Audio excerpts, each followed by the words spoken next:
Regionaalhaigla Tervise pooltund. Tere kuulama Regionaalhaigla Tervise pooltundi. Täna räägime südamehaigustest kardioloogiakeskuse juhataja ülemarst dr. Jaanus Laalojaga. Tere! Tervist!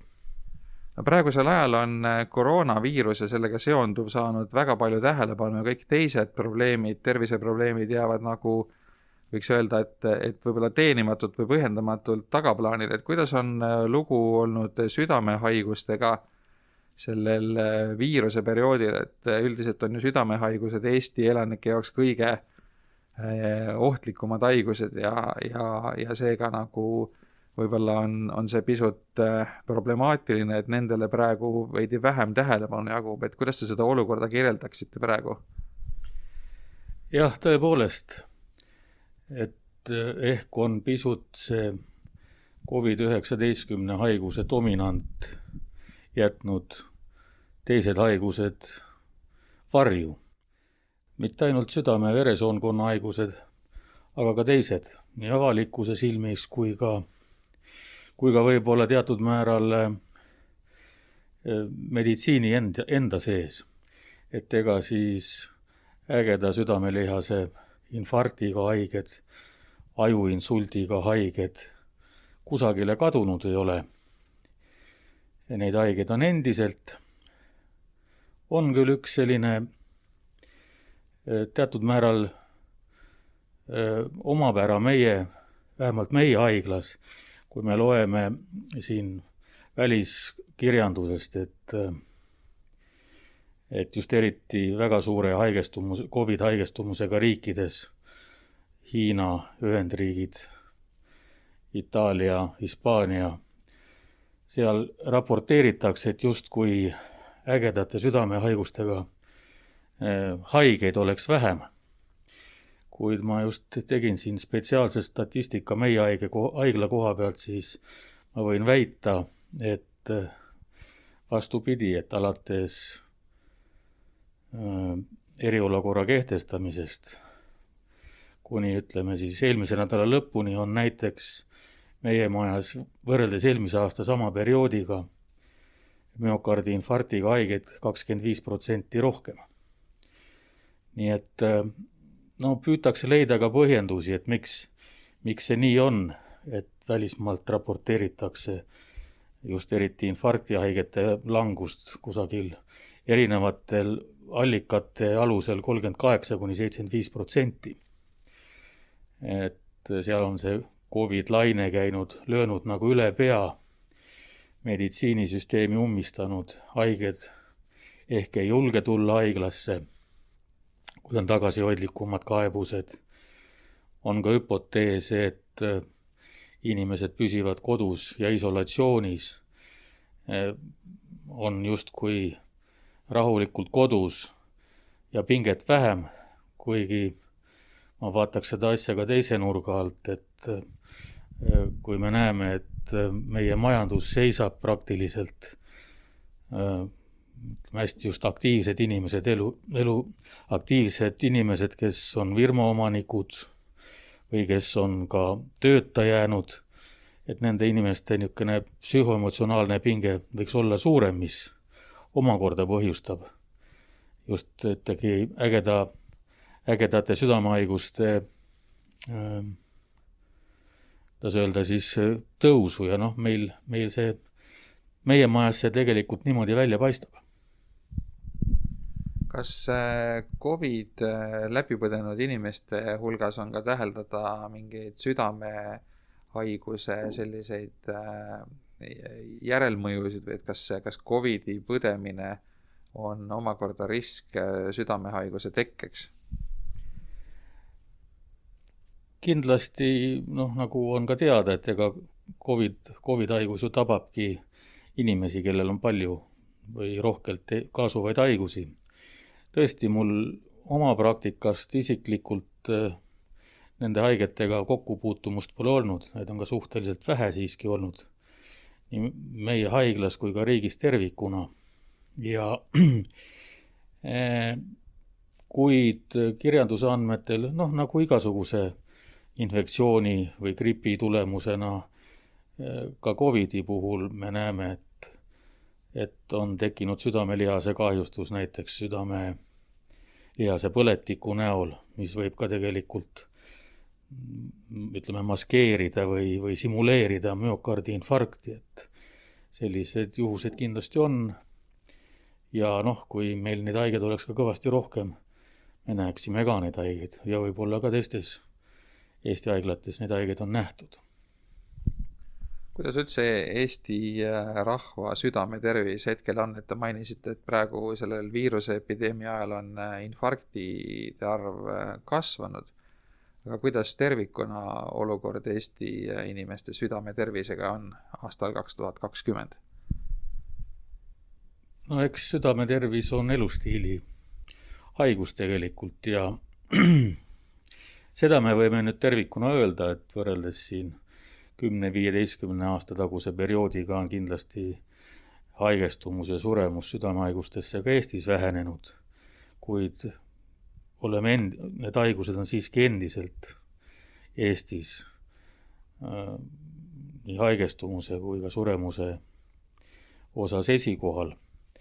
Ja kindlasti, kui ühiskonna heaolu paraneb, siis ka teatud määral ühest küljest südametervis teatud patsientide grupis võib paraneda, kes on aktiivsed, teevad sporti, on võimalusi palju, kuid teisest küljest jälle, kui heaolu on hea, inimesed, kuidas öelda, siis söövad palju, naudivad elu, tekib ülekaal ja sealt vastavalt kõik siis need elustiili haigused, südamerütmihäired, südameinfarktid ja nii edasi, vererõhu, kõrge vererõhk ja nii edasi.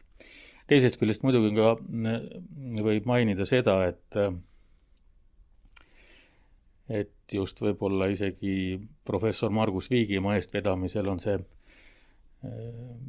südametervise propaganda, kui nii võib öelda, Eesti riigis hästi aktiivne ja selline tervisliku käitumise propageerimine ja nii edasi, et kindlasti võib öelda ka, et inimeste teadlikkus on selles osas olulisel määral tõusnud.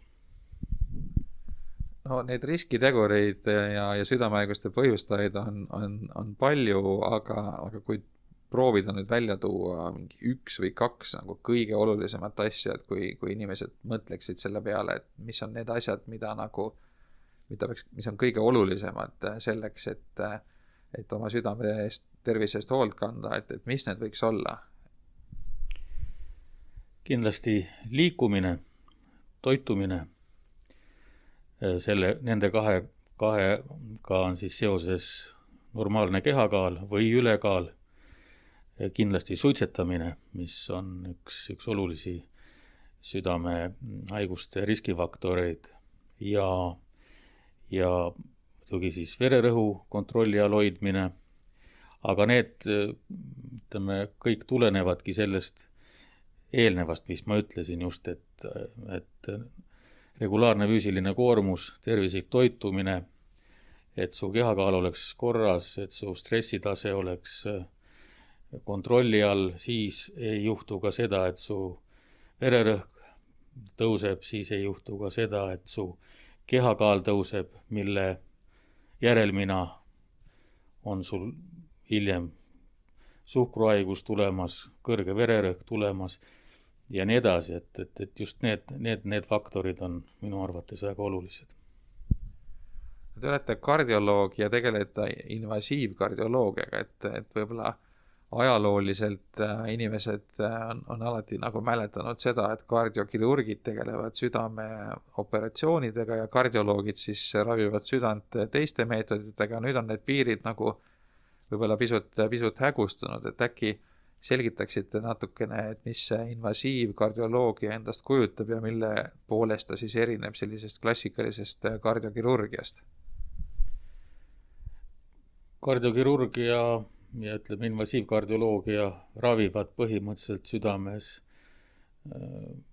väga paljus ühtesid ja samu haigusi, südame-veresoonte ahenemisi, südameklapi haigusi ja nii edasi, et kui kardiokirurgia korral avatakse haigel rindkereõõs, siis invasiivkardioloogiliste meetoditega saab teatud juhtudel neid haigusi ravida kateetrite kaudu, minnes mööda veresooni südamesse ja siis kateetrite abil neid haigusi ravida. Ja selles mõttes ongi, et me töötame väga tihedasti kardiokirurgidega koos ja osasid haigeid saab paremini aidata nende invasiivkardioloogiliste meetodite ehk kateetrite kaudu. Osasid haigeid saab aidata paremini kirurgilisel teel ja mõningaid haigeid saab ka ravida kombineeritult. Nii et see eeldabki igapäevast regulaarselt koostööd ja haigete arutelu. Et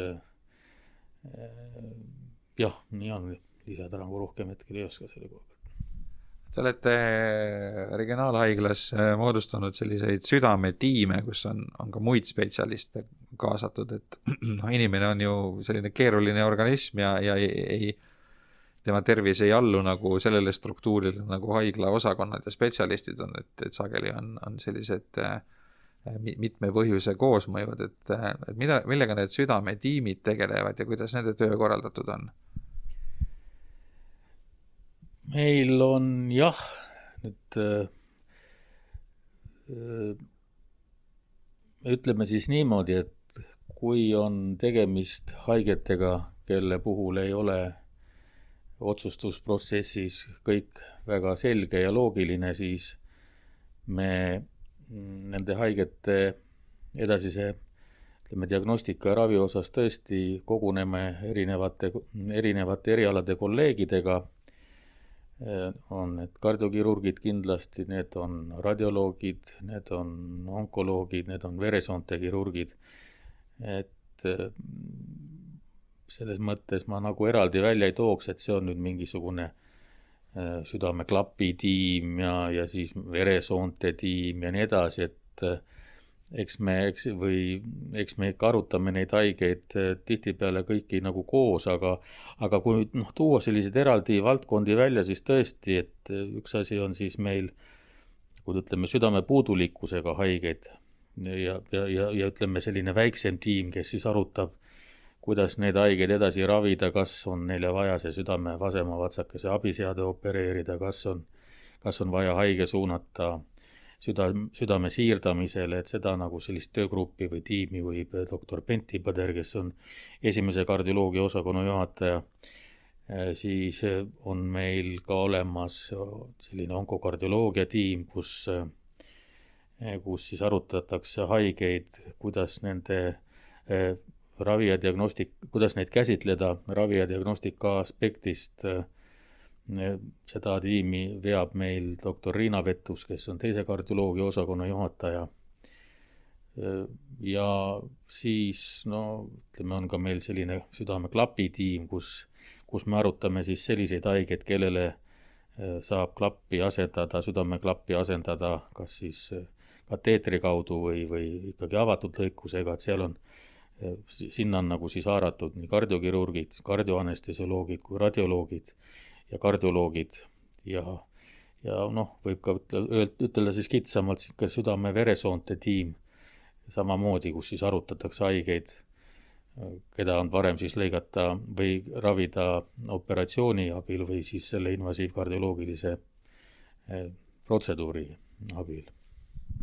Kui nüüd võrrelda seda invasiivkardioloogilist protseduuri ja operatsiooni, siis tavamõistus ütleb, et see invasiivkardioloogiline lähenemine on patsiendile kergem taluda ja ta saab rutem koju ja on väiksemad tüsistuse ohud ka, et kas see oletus on õige ja kas on näha seda suunda, et järjest rohkem protseduure, mida vanasti pidi tegema siis kardioloogilised või kardiokirurgilised ehk et avatud operatsioonina nüüd saab siis kateetrite kaudu teha? Jah, eks see kipub niimoodi olema, et nagu ma ennegi mainisin, et tehnoloogia on väga kiiresti arenenud ja teadmised, oskused, et on haigete ravi selles osas läinud jah, rohkem miniinvasiivsemaks.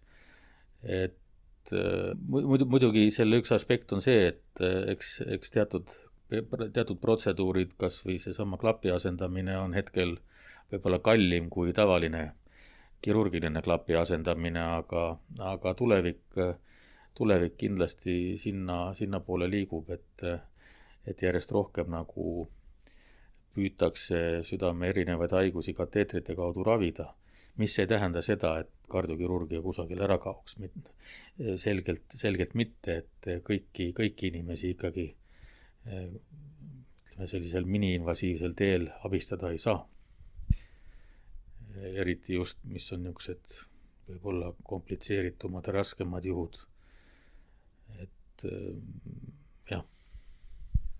Kui vaadata nüüd muu maailma poole, võib-olla USA ja Jaapani ja teiste tehnoloogiliselt väga kõrgelt arenenud riikide poole, et see on nagu veidike tuleviku vaatamine meie mõistes ka, et kindlasti seal tehakse asju, mida meie veel ei tee, et mis on sellised võib-olla lähema, ma ei tea, 5 kuni 10 aasta uuendused, mida te näete, et mis võiks ka siia jõuda ja mida need patsientide ravis annavad?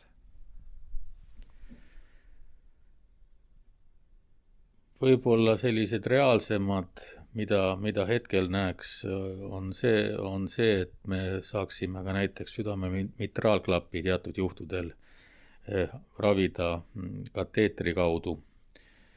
Ja see oleks võib-olla üks niisuguseid selliseid lähemaid võimalusi ja suundi, mis oleks nagu meil ka päevakorral.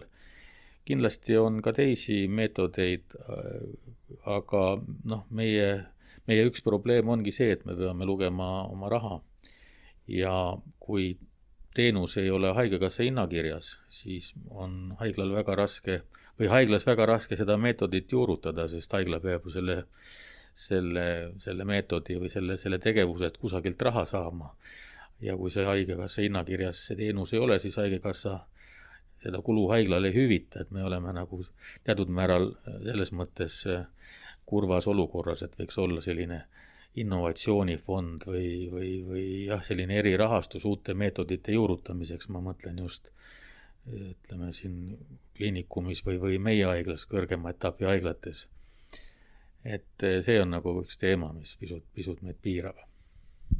No ilmselt natukene mängib rolli ka rahvaarv, ehk et kui teatud selliseid võib-olla keerulisi patsiente on lihtsalt väga vähe, siis ei ole ka otstarbekas seda meetodit meil juurutama hakata, et kas te saadate, on teil koostööga mõnede teiste regiooni keskustega, kuhu siis sellised üksikud erandjuhtumid, kelle osas siin meil kogemusi ei ole, kes saavad siis abi kuskilt mujalt? Jaa, teil on täiesti õigus, et meie rahvaarv on väike ja selleks, et piisavat kogemust saada, peab ju tegema piisava arvu protseduure, et seetõttu kindlasti kõiki asju ja kõiki meetodeid ei ole tark meie riigis teha. No kas või see sama kõige lihtsam näide, südame siirdamine, et selle südame siirdamise süsteemi ülesehitamine Eesti riigis ei ole finantsmajanduslikult mõttekas ja võib-olla ka kogu personali kogemuse osas mõttekas, nii et selles osas ongi väga kujukas näide just koostöö Helsingi ülikooli keskhaiglaga ja see toimubki meie puhul siis kardiokirurg Günter Taali ja just kardioloog Pentti Põderi eestvedamisel, et kogu see tihe suhtlus siirdamist vajavate haigete ja ka südamevasema vatsakese abiseadet implanteerivate haigete osas nendega käib. Kuigi ma pean ütlema, et seda südamevasema vatsakese abiseadet me opereerime küll siin samas meie majas, aga kindlasti siis Soome kolleegide osavõtul. Aga kõik siirdamist vajavad haiged lähevad meil Helsingisse. Mis teie töös kõige sagedasemad protseduurid on, kui just rääkida invasiivkardioloogiast, mida te nagu kõige suuremal arvul teete? tegelikult me oleme Eestis suurim südamelihase infarkti raviv keskus, meil on kusagil 1100 ägedat südamelihase infarkti aastas ja see tähendab seda, et me oleme ka selles aspektis kõige suurem keskus Eestis, kes siis tegeleb südame-veresoonte laiendamisega ehk angioplastikaga, koronaarinterventsiooniga. Teine aspekt, mida me kindlasti Eestis kõige rohkem teeme, me implanteerime kõige rohkem südamestimulaatorid, erinevaid mudeleid, erinevaid sorte. Et kui angioplastikat me teeme kuskil 1200-1300 aastas, siis südamestimulaatorid me implanteerime üle 600 aastas ja nende seas ka siis kõige rohkem Eestis südamesiseseid elektrišokiaparaate ja ka siis südame puudulikkust ravivaid aparaate. Ja kolmas võib-olla, mida me kõige rohkem Eestis teeme, on siis südame erinevate rütmihäirete kateeterablatsioone, mis tähendab seda, et me likvideerime siis ülemääraseid erutuskoldeid südames või ülemääraseid piltlikult öeldes elektrijuhtmeid, mille kaudu elekter südames liigub, et südame töö ei oleks ülemäära kiire ja ei oleks eluohtlik patsiendile. Et need on nagu sellised põhilised, mida me nagu kõige rohkem siin invasiivkardioloogias teeme. Ja ka meie keskuses tervikuna. Nüüd inimesed on päris erineva tervisekäitumisega ja on sellised, kes on väga enda eest hoolitsevad ja pöörduvad iga murega arsti juurde ja ilmselt saavad seetõttu ka paremat ravi ja tähelepanu. Siis on osad inimesed, kes väga palju oma tervisest ei hooli ja võib-olla kannatavad aastaid enne kui üldse arsti juurde lähevad. Et kui palju teie hinnangul on Eestis sellised inimesi, kes näiteks vajaks südamestimulaatorit või siis kelle oleks palju abi sellest rütmihäirete ravist ablatsioonmeetodi abil, aga kes teie juurde ei sattu, sellepärast et nad lihtsalt ei pöördu? Ma jään siin teatud määral isegi vastuse võlgu. Ma arvan, et meil on, mis puudutab konkreetselt neid samuseid südamestimulaatoreid või ka neid kateeterablatsioone, et kui me võtame kas või südamestimulaatorite implanteerimise arvu miljoni elaniku kohta Eestis, riigis ja maailmas, siis võrrelduna Põhja- ja Baltimaadega me oleme väga, väga heal tasemel, et ma usun, et kõik haiged, kes vajavad südamestimulaatorit, sellega saavad.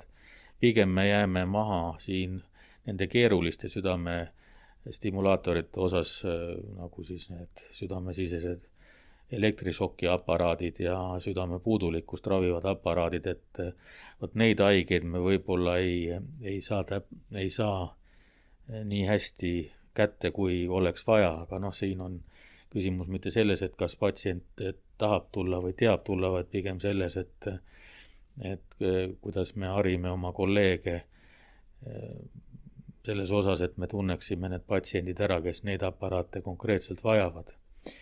Ja tegelikult, kui vaadata ka neid südame-veresoonte laiendamise protseduure, siis samamoodi me teeme neid miljoni elaniku kohta päris heal tasemel, oleme täiesti võrreldavad Põhja-Baltimaadega.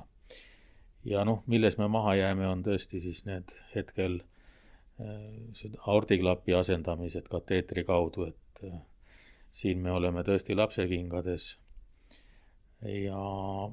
ja üks pool on siis seesama finantsiline pool, et need klapid on kallid ja teine on ka võib-olla see, et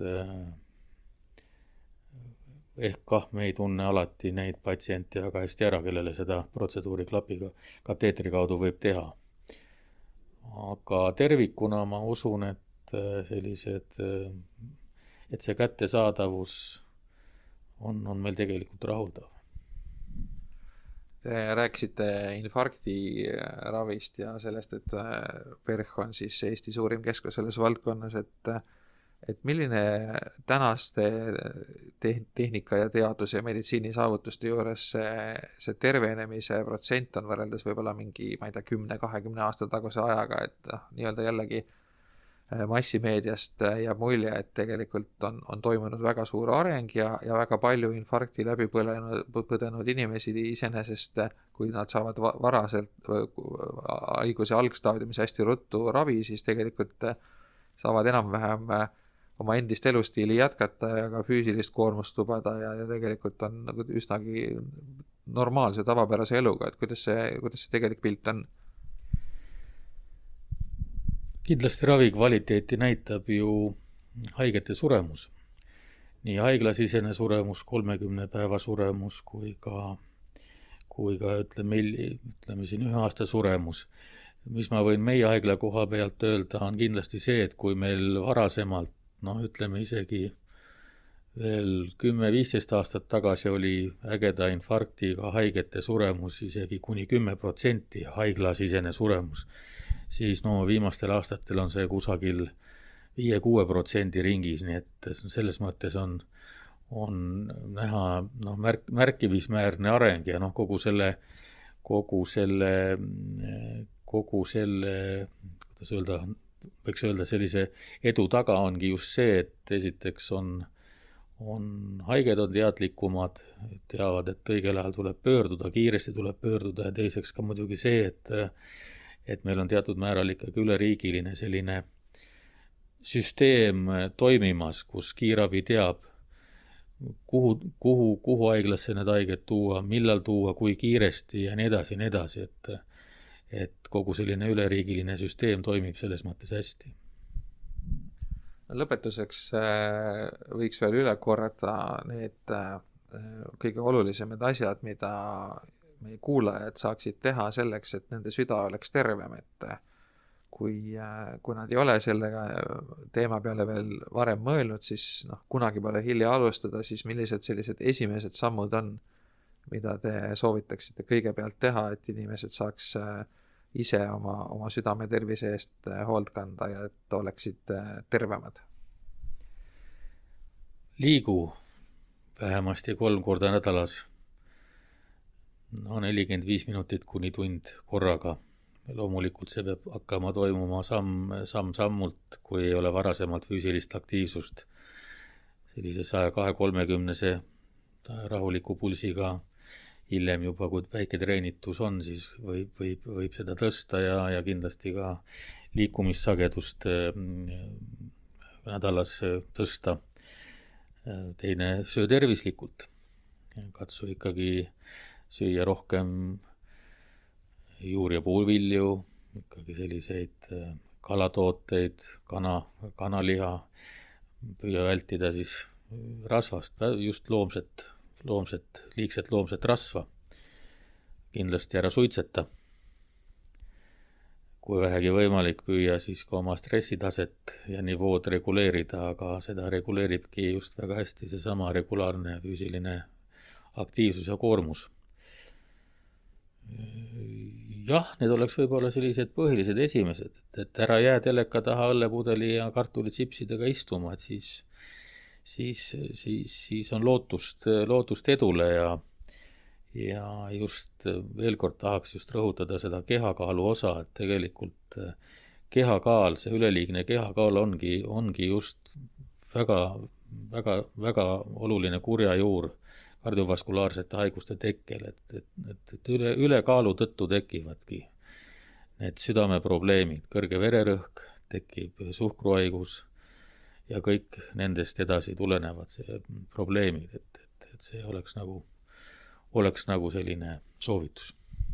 Aitäh, rääkisime juttu kardioloogiakeskuse ülemarsti keskuse juhataja doktor Jaanus Laanojaga ja Tervise pooltunnis intervjueeris teda Hando Sinisalu. Aitäh kuulamast!